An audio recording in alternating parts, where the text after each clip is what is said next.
So today we'll start with verse number 106. We completed till Guru Tatva Drishti 105 last time. Everybody's up to speed with 105. Did you do your journals? No? Some of you've done them, some of you've not. So let's quickly come up to speed. Let's complete the journals and let's also complete the book club postings so that everything is not piled on during the exam time. Do at least book club postings and journals during the sessions, so after the sessions are over, when the semester is over, you have only the exam pending. Okay? Chalo. So I'll quickly in short summarize what we are talking about in Guru Tatva Drishti right now. We're talking about the karmic spellcraft of Maya, if you remember. Yeah? It has a waking karmic spellcraft, a dream karmic spellcraft, and a deep sleep karmic spellcraft. We completed the waking, dream, and deep sleep spellcraft in the previous session. A summary of that is, I, the Turiya, am impelled, am compelled, I am forced by the avidya tattva to forget myself, and I identify with names and forms, either waking names and forms or dream names and forms, and in deep sleep, the absence of names and forms. And this identification makes me either a doer or experiencer in the waking and dream. And in the deep sleep, it is the absence of the doer, absence of the experiencer. I identify with that absence as well. Yeah? This leads to ignorance, ignorance of the higher truths. What are the higher truths? Non-doership, non-experiencership, non-duality. I ignore all these truths. And naturally, my delusion, either in the waking, dream, or deep sleep, is amplified. That's what we did in the previous session. Now we go to the important part where we understand how is karma really created. To a beginner, it is told that you must do good deeds. If you do good deeds, you will accrue good karma. If you do bad deeds, you will accrue bad karma. Very simple mathematical equation. Why is the beginner told that?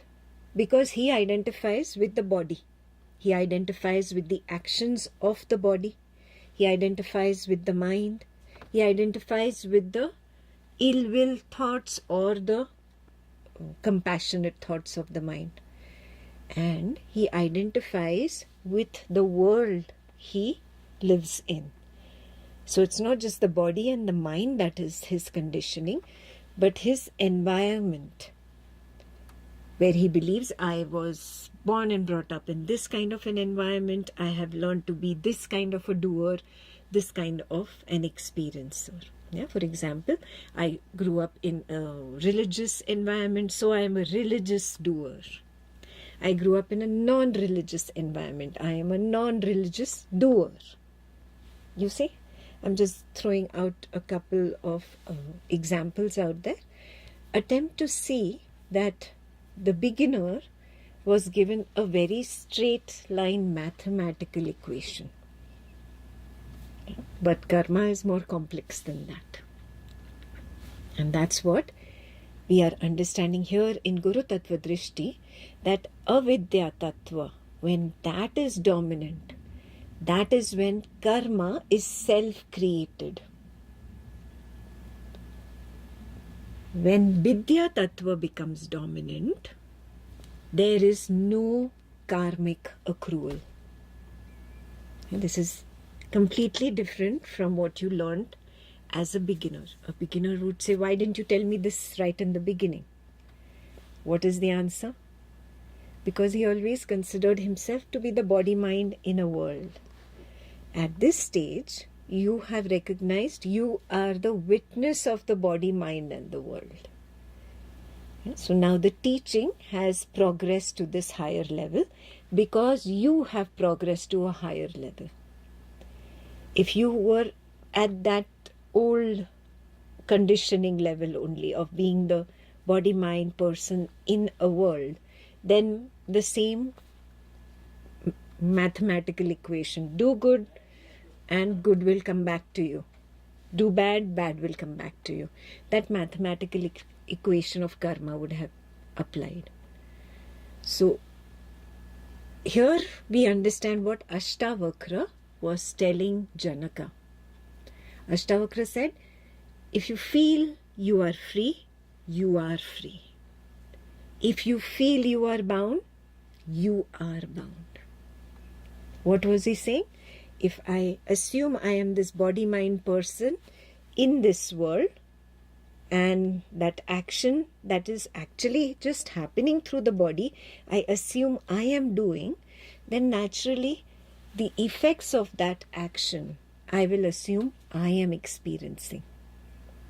Because this entire assumption of doership and experiencership works together. You cannot say, I will just have the assumption of doership and I will not have the assumption of experiencership. It's not possible. You assume the entire package. Now, when you progress to this higher level and you recognize you are Turiya, the fourth. You're not the waker in the waking world. You're not the dream character in the dream world. And you're not even the deep sleep absence in the deep sleep darkness. You are the fourth. You are beyond. Yeah, that fourth is Turiya. So this recognition, I am Turiya, this itself takes away that entire assumption that I am the doer and experiencer in the world. It gives me so many clear glimpses.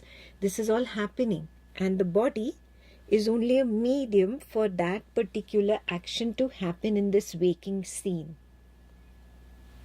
Similarly, the dream character's body is only a medium for that particular action to happen in that dream scene. Yeah? I am not involved. So this is how you graduate to a higher level. Now, here is where the seeker must stop and ask himself, have I graduated? Have I really graduated? Or do I still get back into my old conditioning? I am the body-mind person in this world. I am doing this. I did this great and I failed at this. I am experiencing this. Oh, this pleasantness is great. It's happening to me. Or this unpleasantness is not so good, but it's still happening to me. Am I still there? Or have I graduated to a level of Turiya where I see both pleasant and unpleasant with equal vision? Yeah. Whether wrong happens through the body, it's not me. Whether good happens through the body, it's not me. Whether pleasant is experienced by this body, it's not experienced by me. Whether unpleasantness is experienced by the body, it's not experienced by me. I am only knowing the story.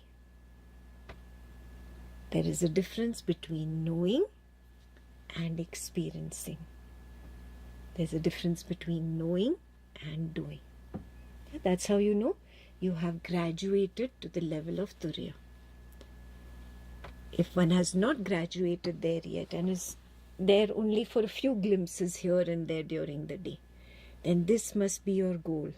These few glimpses are testimony that I have the potential to get established there. Even if I'm getting a few glimpses in a day, it means I have the potential to get continuously established there. Okay. This is where we are going deeper into karma. The explanation of karma has now graduated, or let's say it has gotten promoted to a higher level explanation. Okay. So that is what verse 106 says, if illusion is projected, illusion will be perceived. Which illusion? I am this body-mind person called Ekta. I have already projected this. I forgot I am Turiya. I projected I am this person. Naturally, that illusion will be perceived. So whatever Ekta does, I feel I am doing. Whatever Ekta experiences, I will say I am experiencing. So I only projected the illusion, no? Now I am going to perceive that illusion, and I'm going to be stuck in its story now because I already projected it. So if illusion is perceived, delusion will be identified with. The delusion here is the delusion of identity, belongingness, doership and experiencership.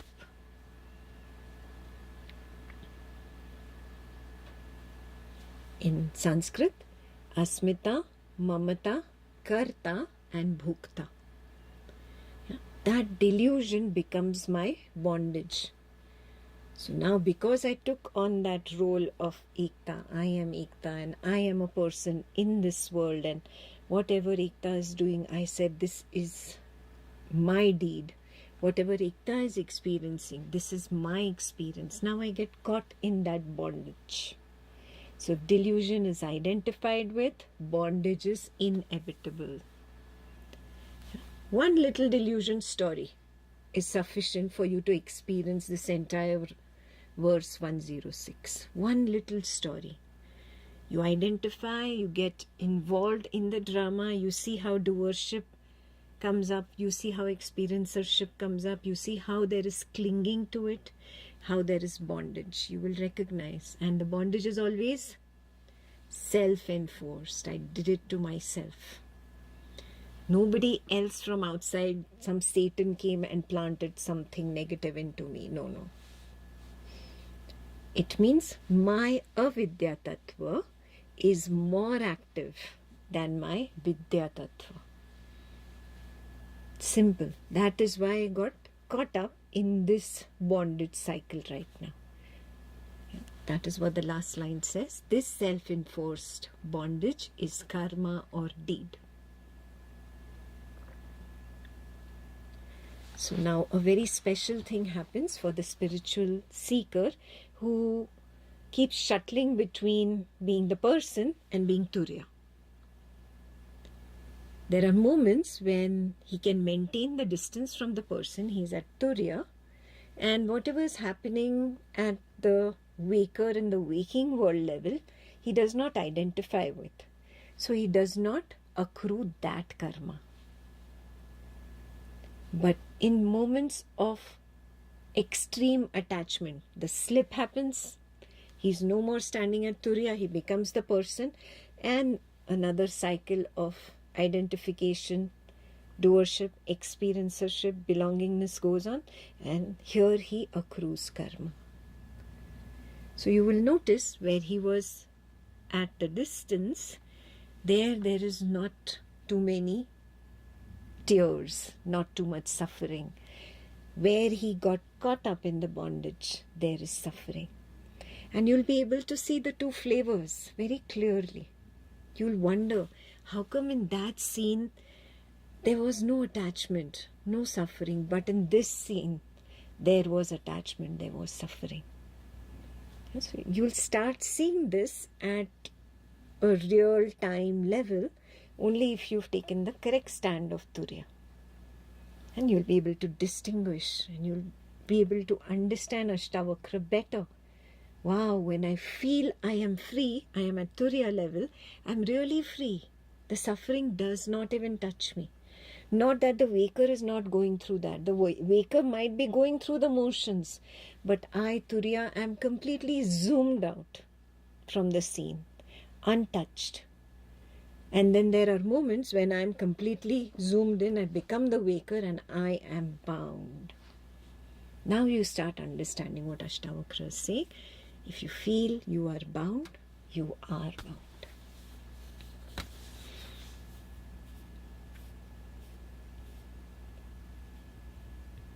Yeah, so this is very important to understand. This chain of bondage, it does not begin with the world, it begins with projection. Moment to moment, I, the Turiya, am projecting. And I am projecting Ekta in Ekta's world. You are projecting Sri Ram in Sri Ram's world. You are projecting Sunita in Sunita's world. Yeah, so attempt to see that. The bondage is beginning at the projection level, where it's projecting that illusion, I am Sri Ram, I am Sunita. That is where the bondage begins. It's not just something that I imagine. I hold on to what I have projected. So there is an attachment there. I must recognize it. There's something I am holding on to. There is a feeling that I am incomplete. And that scene, whatever that element is in that waking scene, that is going to complete me. That is the attachment. And in the moments that you were at a distance, at Turiya level, you didn't have this feeling of being incomplete or lacking something. That's it. It boils down to the simple feeling of lack or no feeling of lack. That's it. Then you add all your words. Okay, it was because of the spouse, because of the child, you add money, car, gadget, phone, etc., etc., whatever. These are all flowery names. Bottom line is feeling lack in a particular situation and slipping in, and another situation not feeling a lack and being zoomed out.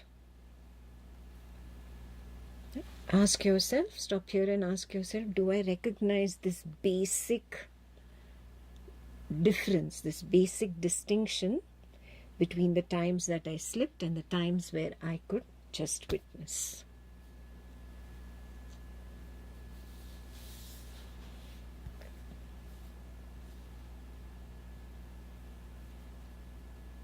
Clear? And from this illusion, projection, once it was projected, that is what was perceived. Once that was perceived, the delusion came up. I took it as mine, my family member. This is my right. This is the way you should speak to me. You should respect me, etc., etc. And there was identification. And because of all that drama, there was bondage. All this was self-enforced. Whereas in that situation, I didn't have the feeling of lack. I was zoomed out. It's not that in this situation some external force did it or the self got trapped. No. Avidya Tatva is weak. Avidya Tattva is strong. Vidya Tattva is weak. That is the only reason this is happening. There is no external force. The self cannot be forced by anything external anyways, because all external is a projection from the self, no? So start understanding that. Only when I choose to be bound, I become bound. That is when there is karma. So it's not that fate, karma, destiny are some external entities that are trying to punish me. No. I am choosing in this situation to accrue karma and face whatever karma phalam it brings. Nobody else can create this cycle inside me. I am the doer, I am the enjoyer, I am the sufferer. I must act to complete myself. I must bear the result. No. All this is self-enforced. I choose to do it. And something within you knows this truth. Do you recognize that? Something within you knows that yes, in that moment I chose that karma.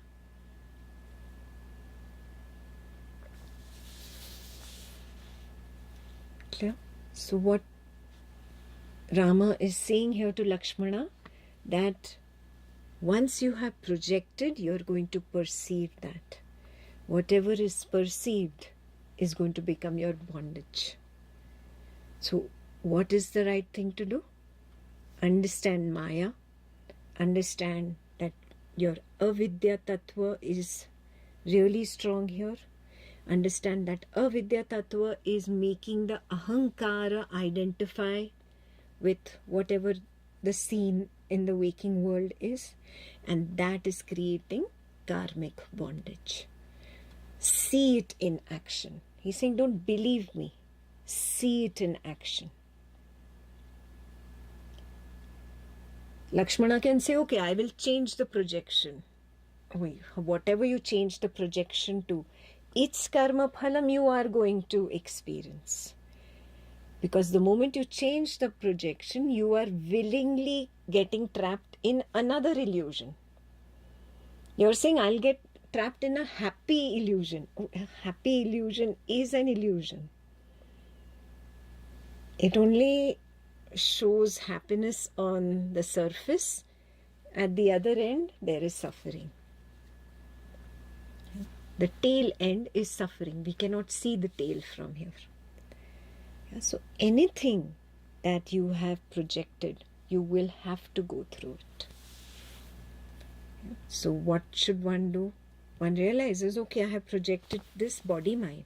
So does this mean that I will always have to experience this? So this is where the wisdom matures. It says no, only when you identify with it. Only when you identify with it is it going to lead to karma phalam. Okay. So the one who is identified with the delusion is itself an appearance. Remember that. You have chosen to forget Turiya, your reality of Turiya. You have chosen to believe to be this person.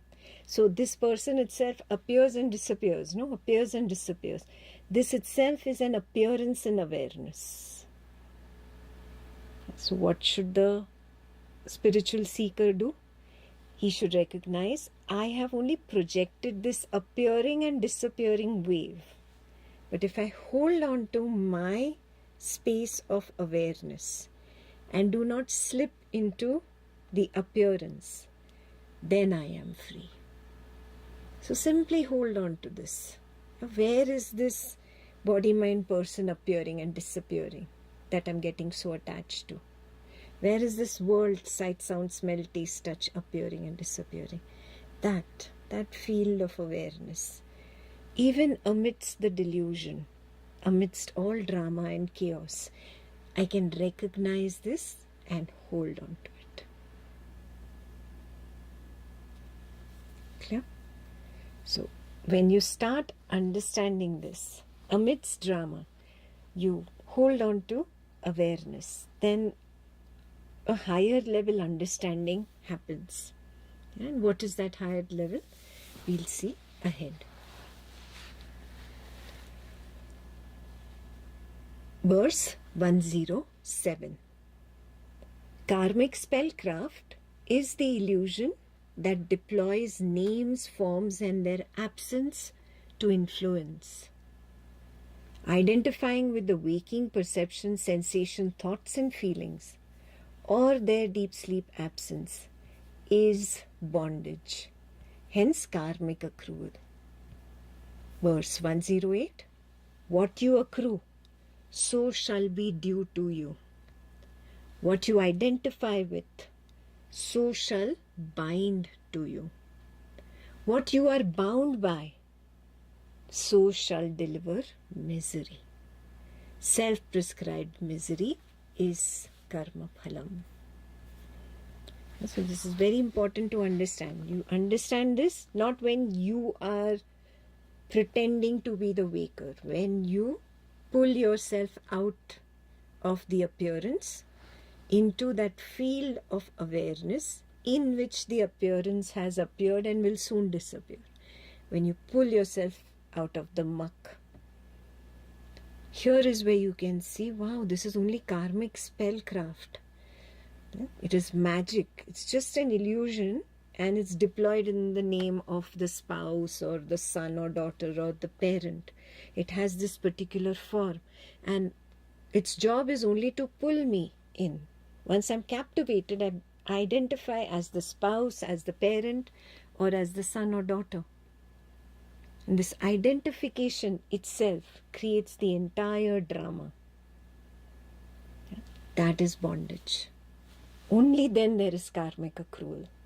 When I stay at a distance as the witness, irrespective of whether the waker behaves in this way or that way, I am at a distance, then there is no karmic accrual.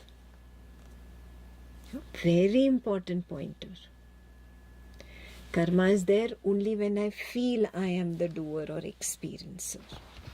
When I'm out of the illusion, it becomes very clear there is no karma. The event is still happening, but it is not happening to me. That is the difference. The action is still happening through the waker, but it is not me that is doing the action. I am just like a spectator of a show, a magic show. And when I just abide there as the spectator, as the audience, and not jump in and become the person, then only can I claim I have graduated to Turiya level.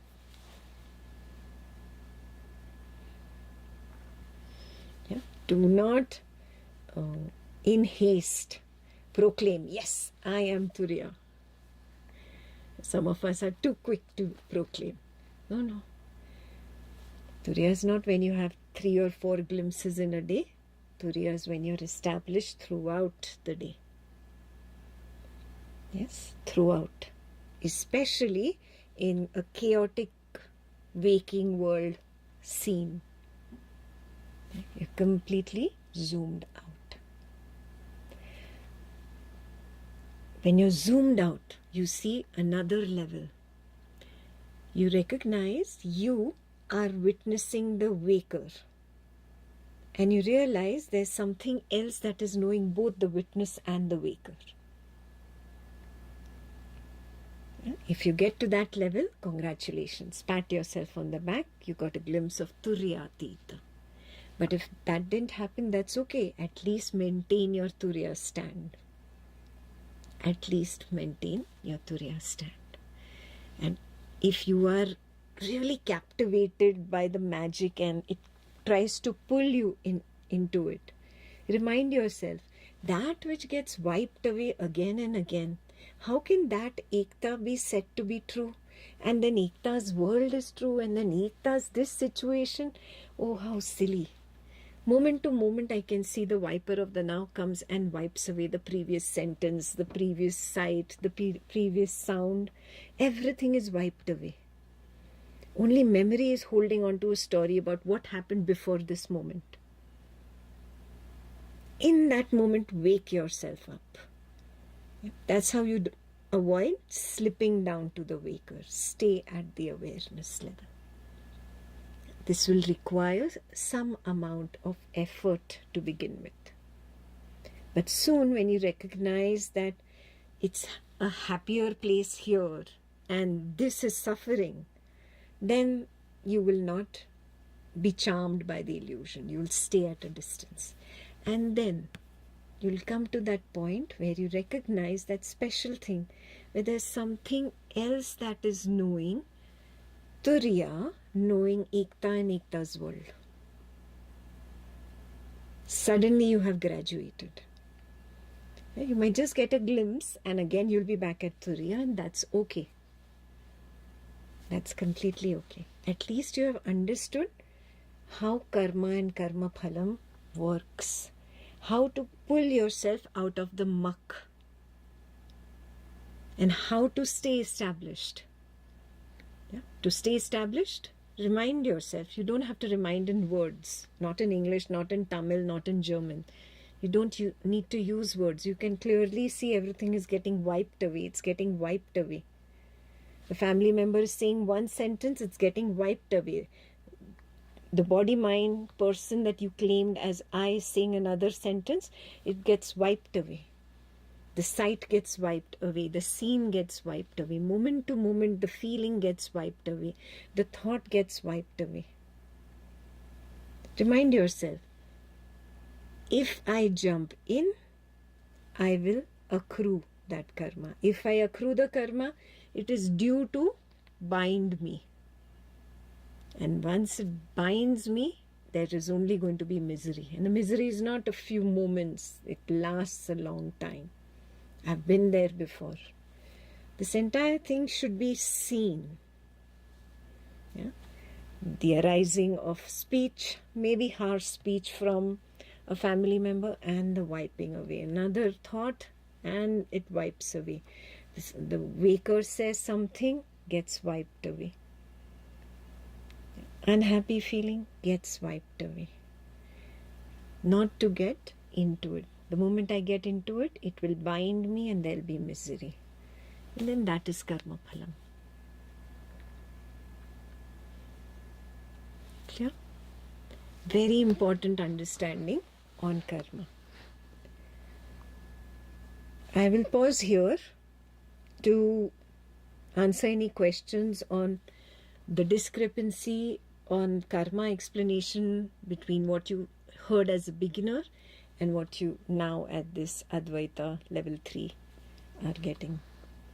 So if there's any confusion about that, we can still have a question answer session on that before we move ahead.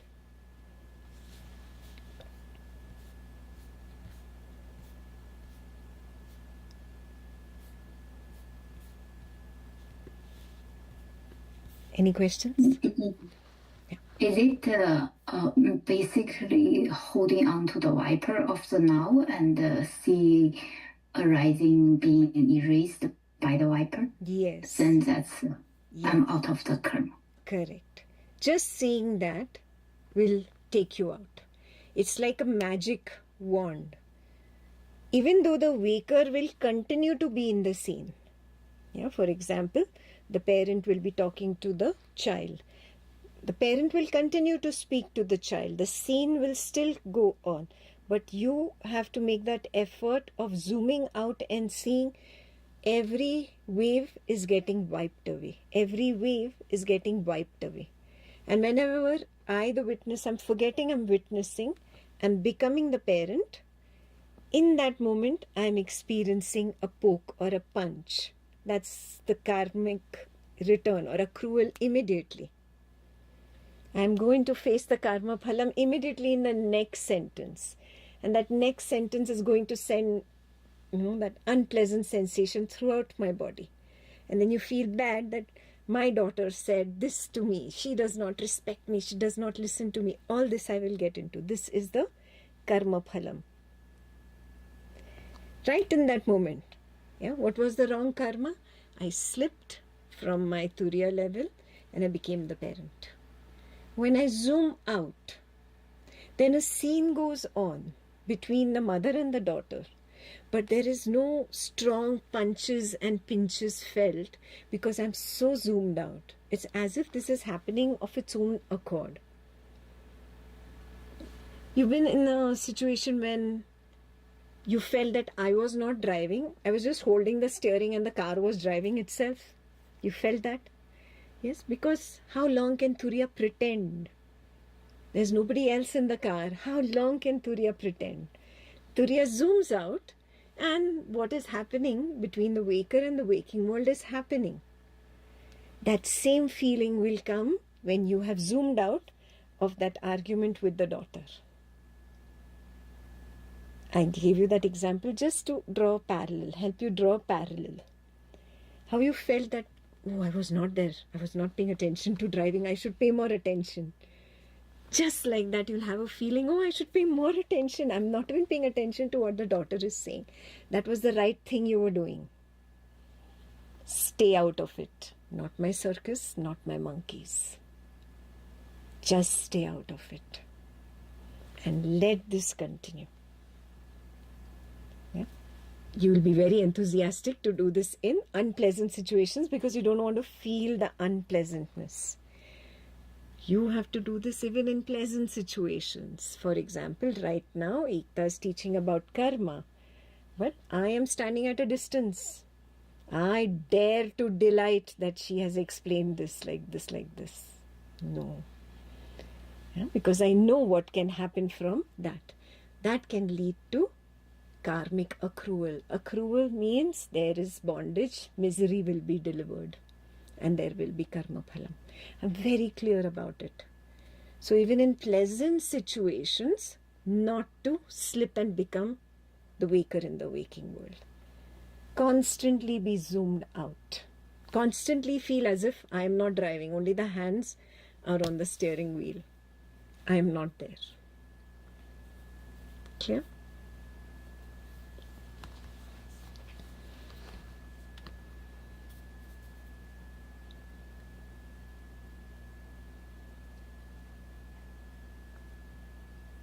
Any other question?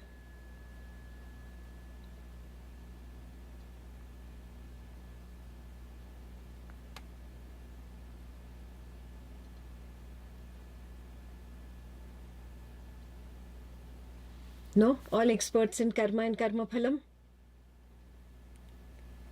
Yes? You learn to zoom out from everything? No? Okay, so now we must drop the previous idea that if I do good karma, I will get good karma phalam. Because that instills greed. And remove that idea, if I do bad karma, it will bring bad karma phalam. That was okay at a beginner level because you were assuming yourself to be this body. Now you have graduated to Turiya. Turiya has new rules, new vows. When the waker does some karma, the waker experiences karma phalam. I only know of it. It doesn't matter whether it is good or bad. Those labels are also put by the waker. Turiya has an equal vision. Turiya does not see bad. Turiya does not see good. Turiya just sees. Like you watch a movie. Yeah? So you just see what is happening in the movie. You don't label it as good or bad. Oh, I should change this scene. No, it's not in your control. You never say, I'm going to change this scene of the movie. You just watch a movie. Like that. You simply watch what is. You cannot control the waker in the waking world. Clear? That is why if you do the Buddha's path, till you learn Satipatthana, you have these vows. What are the vows? You do good, good karma phalam will happen. Yeah? You don't do good, then bad karma phalam will happen. So you stick to the Buddha vows.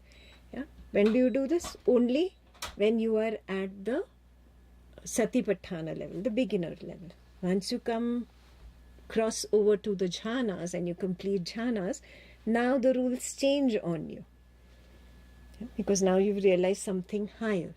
So I'm just drawing a parallel between the Advaita path and the Buddha's path. Once you cross over to the other side of the 8 jhanas, when 9th jhana really truly happens to you, then the rules change completely. Now you don't have to follow the vows. You know that if you even pretend to be anything other than shunya, it is dukkha. You have accepted and seen, acknowledged, understood. The moment I pretend to be other than zeroness, there is going to be dukkha. So I don't even need to follow separate vows anymore. There's just one straightforward understanding. Clear? But for that, jhana 9 needs to happen for you to go to the higher side. Clear? How karmic accrual happens is very clear. How can a sincere spiritual seeker skip karmic accrual? That is also very clear. And both these can happen simultaneously to somebody who's shuttling. Is that also very clear? Yeah. Okay. Yes, Vijay. So, Didi, sometimes Vijay is involved in some kind of an argument with some family member, and in the process, Vijay realizes, or actually from the Turiya side, there is this recognition, I'm being bad, I'm speaking harsh, I should stop. But it's over, it's gone, it started already, and the mouth is not shutting. Is there a karmic accrual right there? Because there is a recognition that what was coming out of the mouth is harsh, is wrong. What is happening there? There seems Vijay is a little bit confused there. If it is Vijay or Vijay's Turiya there. Very nice, beautiful question. How will you know? If you're surprised by the sentence, by the speech that comes out, it means you're at Turiya. If you are at Vijay's level, it will be premeditated. It would have been revised multiple times. There would be a broken record. I'm going to say this and I'm going to say that and I'm going to say that, and then it's not surprising you. So this is Vasana. This comes only at the body, mind, person's level. But when you are at Turiya level, you're surprised from where did this come? I don't even know from where these words came. It was not premeditated. There was no broken record going on just a moment ago. There was not even a thought about speaking to this person. And suddenly you notice that the person has started speaking. I'm at a distance and I'm surprised from where did these words come. So that's when you're at Turiya level. Which means it is a part of the flow between this waker and that waker. There is an exchange going on between two coordinates of consciousness which is not in my control. Yeah, so how much ever I tell Vijay stop talking. Vijay cannot stop talking because it is the flow bringing it up. Yeah? So I've told you this, many times you decide, okay, I'm not going to scream and shout. I'm not going to scream and shout, and as if there are these two parts in you. One is saying don't and the other is going on, and you're like, oh, am I going crazy? No, you're not going crazy. You're seeing reality. In that moment, it's the moment to study that this is automatically happening through the flow. This is vichara. This is vichara. And I am distanced. I'm standing as Turiya. Yeah? So again, understand, Vijay also has a role to play with respect to that coordinate of consciousness. I don't know who you're talking about, but these two coordinates of consciousness have an exchange that must be completed. And how much ever you say, no, I am done with this exchange, I am exiting, you will not be able to exit till the exchange is meant to happen according to the measure stored below the deep sleep surface. That is the collective consciousness. You cannot control that. So this requires astute observation when the argument is happening. In retrospect, you can create all kinds of stories. And that's why it needs to be studied in that moment. What's going on? Wow. Instead of getting angry, you should be surprised. Wow, I got a moment to study. Study yourself. Understand it. You completely segregate vasana and vichara. Okay. When you see vichara, you are Turiya. When there is premeditation and like a broken record, it's going on, it is vasana and you become the person.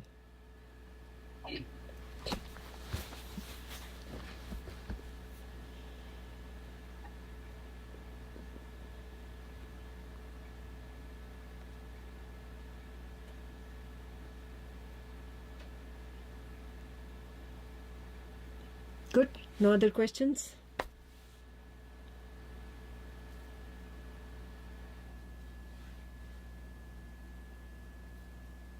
No?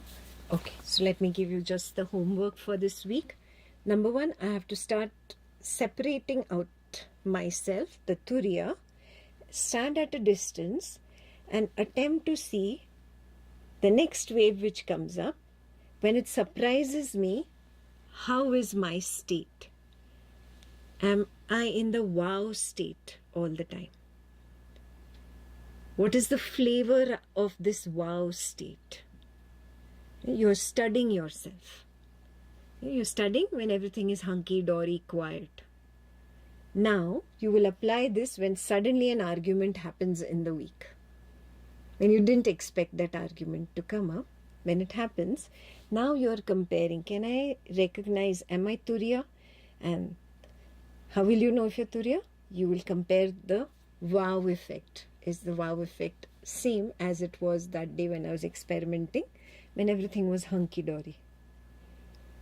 Yes, the wow state the same. Yeah, wow is just surprised. Oh, I didn't expect this to come up. Oh, I didn't expect this to come up. Yeah. And reject that urge to pretend to be the waker in that moment. There'll be a very strong pull, as if a magnetic pull, pulling you into the body of the waker. You literally feel like being pulled into the body of the waker to as if get involved in that argument, that interaction, whatever is going on. You reject that pull. You stay at a distance. You know that the waker will automatically operate in the waking world. The waker can continue to argue, but I will not get pulled in. I stay at a distance. This needs a lot of work. You will need to be very strong in that moment and attempt to maintain that state and recognize, am I getting the same wow effect that I was getting when everything was hunky-dory? Yeah. That will be your real test. You test yourself. Nobody else can do it for you. This is the way you strengthen your Vidya Tatva.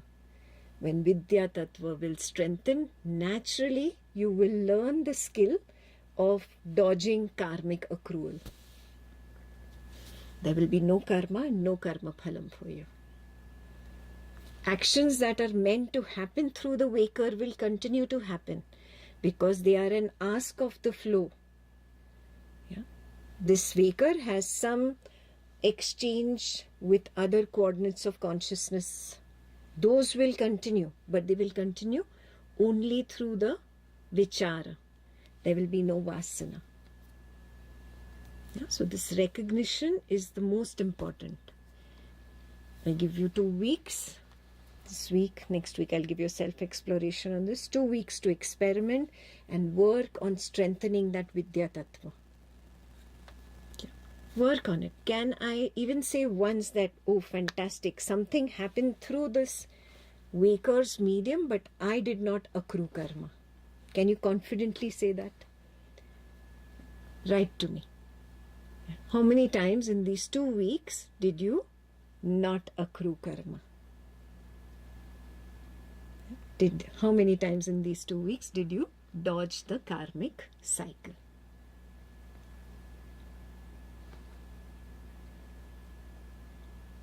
Good? Yeah, homework is good. Now, if any questions come up later during the week, I understand you have that old conditioning. If any questions come up, please post them in flock.